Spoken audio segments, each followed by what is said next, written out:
메타라는 ETF가 있거든요. 투자를 해둔 상태거든요. 굉장히 많이 떨어져요.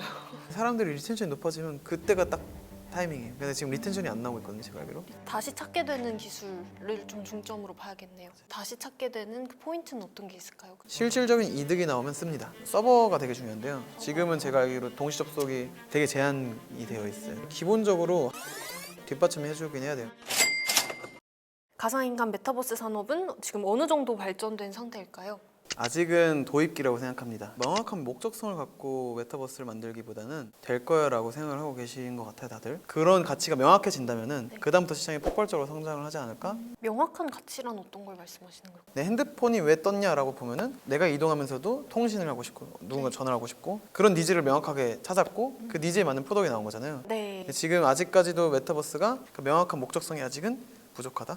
그럼 목적성을 지금 찾아가고 있는 단계라고 네, 보시죠? 그건 확실한 것 같습니다. 로블록스라던가 다양한 기업을 모아놓은 메타라는 ETF가 있거든요. 투자를 해둔 상태거든요. 굉장히 많이 떨어져요.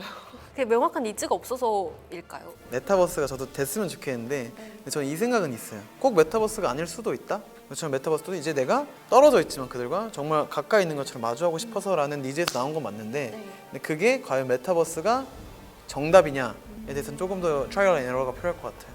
예를 들어 뭐 이동수단의 혁신이 될 수도 있겠네요. 그럴 수도 있고 네. 가상현실에서의 소통에 대해서는 어떻게 보시는 편이세요? VR도 해보고 다 해보고 하는데 준 만큼 편해? 메타버스 추구하는 밸류는 너무 좋지만 실현되기까지 아직까지는 기술력이 조금은 더 올라와야 되지 않나?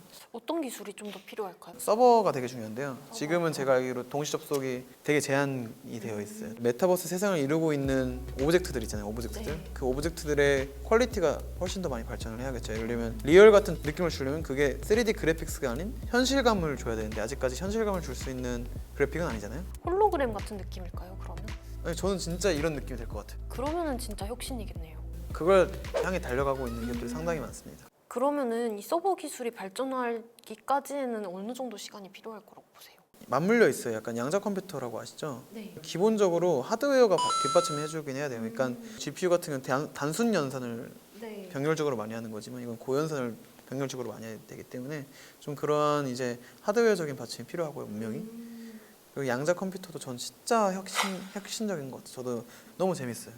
너무 신기하고 그리고 그게 갖고 갈 가치가 어마무시하다고 느껴져가지고 언제쯤 좀 폭발적인 성과를 낼 수 있을까요? 시그널을 볼 수 있다거나. 사람들이 리텐션이 높아지면 그때가 딱 타이밍이에요. 근데 지금 리텐션이 안 나오고 있거든요, 제가 알기로. 앱 N이라고. 앱 N이요?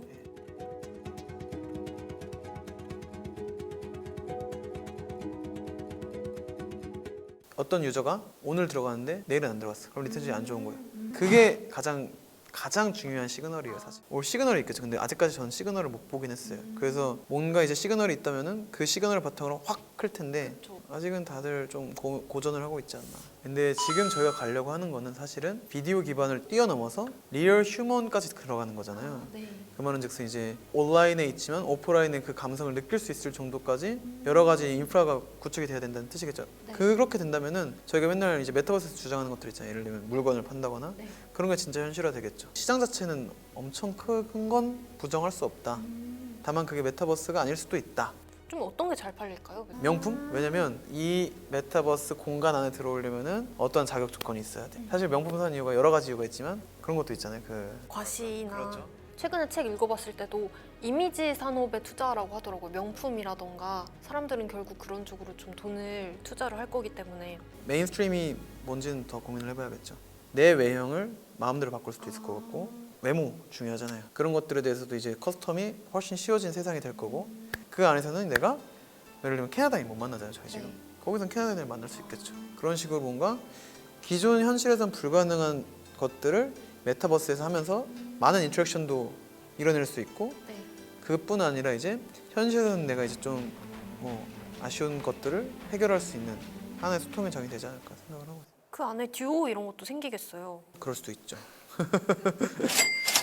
다양한 산업으로 확장될 가능성이 클까요? 지금도 이미 확장되고 있죠. 저희 회사만 하더라도 이미 8개 분야 넘게 저희 솔루션과 서비스를 공급하고 있기 때문에 제일 좀 잘 맞는 분야는 어디라고 보세요?